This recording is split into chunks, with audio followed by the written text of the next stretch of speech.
নমস্কার বন্ধুরা, কেমন আছো তোমরা সকলে? আশা করছি তোমরা সকলে ভালো আছো। আমরাও কিন্তু বেশ ভালো আছি। আমাদের সোনা বিষ্ণু চ্যানেলে তোমাদের সকলকে স্বাগত জানাই। আর আমাদের নতুন গ্যাস এসেছে, আগের দিনের ভিডিওতে তোমাদের সাথে শেয়ার করেছিলাম। আর ওই গ্যাসে প্রথম রান্নাটা কিন্তু মিষ্টি কিছু রান্নাই করব। তো আজকে তাল ক্ষীর বানাবো। তো তালটা সবসময়ের জন্য আমার হাজব্যান্ড এরকম করে তালের এই শ্বাসটা বার করে দেয়। আর তালের শ্বাস এইভাবে বার করলে কিন্তু ছাঁকতে হয় না। আর বার করে আমি যেহেতু রাতে বার করে দিয়েছিল তালের শ্বাস, আমি ফ্রিজে রেখে দিয়েছিলাম। আর একটু বেশি জল মেশানো হয়ে গেছিলো।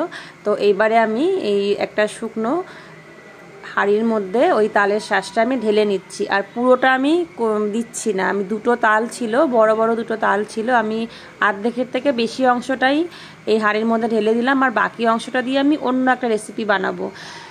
তো আজকে আমি তালের ক্ষীর বানাচ্ছি। এই যে প্রথমে তালটা আমি ভালো করে জাল দিয়ে নিচ্ছি, একদম হাই ফ্লেমে। তালটা জাল হতে থাক, ততক্ষণে আমি একটা নারকেল ফাটিয়ে নিচ্ছি, কারণ তালের ক্ষীরে কিন্তু নারকেল দিয়ে রান্না করলে ভীষণ টেস্টি খেতে লাগে।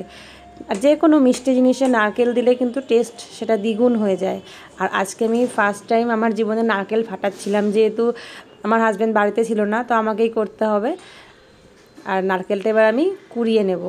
আর মাঝে মাঝে গিয়ে আমি তালের ক্ষীরটা নেড়েও দিয়ে আসব, কারণ ওটা বসিয়ে রেখে চলে গেলে কিন্তু হবে না, তাহলে কিন্তু ওটা নিচে লেগে যেতে পারে। এই যে একটা বলক চলে এসেছে, এবার গ্যাসটা আমি মিডিয়াম আঁচে রেখে ওটা আমি ফুটতে দেব। আর নারকেলটা আমি কুড়িয়ে নিচ্ছি। আর এবারে আমি এর মধ্যে নারকেলটা দিয়ে দিচ্ছি। আর দেখো তোমরা, তাল কিন্তু ফুটে অনেকটাই কম হয়ে গেছে, আমি যতটা দিয়েছিলাম তার থেকে বেশ খানিকটা কম হয়ে গেছে, প্রায় আধা হয়ে গেছে। আর এইবারে কিন্তু তাল ফুটতে শুরু করবে, মানে যতক্ষণ ওর মধ্যে ওই এক্সট্রা জলটা ছিল, তাল ফোটেনি, এখন জলটা শুকিয়ে গেছে। আর এই যে তাল এখন ফুটতে শুরু করেছে, তো সেই জন্য আমি ঢাকা দিয়ে তালটা নাড়ার জন্য শুধু ঢাকা একটু আলগা করে তালটা আমি নাড়ছি, আবার ঢাকা দিয়ে রাখছি, নাহলে কিন্তু তোমাদের গ্যাসের চারপাশ সব কিছু খুব ময়লা হয়ে যাবে, তাছাড়া গায়ের মধ্যেও ফুটে ফুটে এসে পড়বে। আর একটা সাইডে আমি ওদিকে দুধ বসিয়ে দিয়েছি 1 লিটার মতো। দুধটা আমি আলাদা করে ঘন করে নিচ্ছি। আর এখন দিয়ে দিচ্ছি চিনি। এখানে আমি এই যে একটা বড় বাটির প্রায় 1 বাটি চিনি দিয়ে দিয়েছি।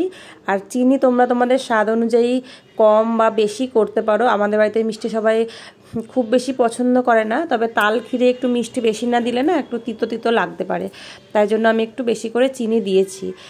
আর চিনি দেওয়াতে এবার একটু কম ফুটতে শুরু করেছে, যেহেতু চিনিটা গলে যাচ্ছে, তো একটুখানি কম এখন ফুটবে। আর এরপরে আমি একদম লাস্টে কিন্তু দুধটা অ্যাড করব। দুধটা দেখো, আমার 1 লিটার দুধ ছিল, আমি কমিয়ে প্রায় 500 মতন বানিয়ে নিয়েছি।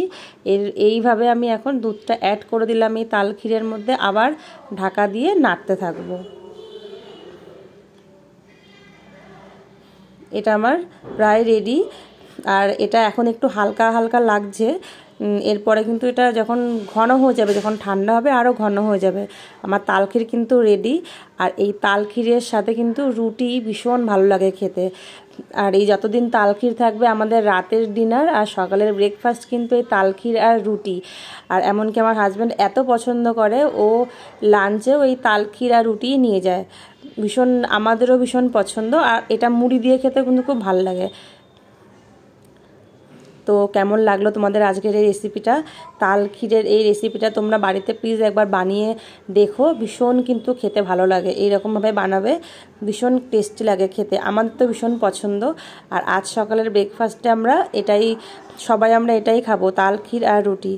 তো কেমন লাগলো রেসিপি? যদি ভালো লাগে প্লিজ এই রেসিপিটাকে লাইক করে দিও। আর আরও এরকম ভালো ভালো ভিডিও দেখার জন্য চ্যানেলটা সাবস্ক্রাইব করে নিও। তো ভালো থেকো সকলে। আমার এই ভিডিওটা যারা ধৈর্য নিয়ে এতক্ষণ ধরে দেখলে, তোমাদের সকলকে অনেক অনেক ধন্যবাদ। সকলে ভালো থেকো, টাটা।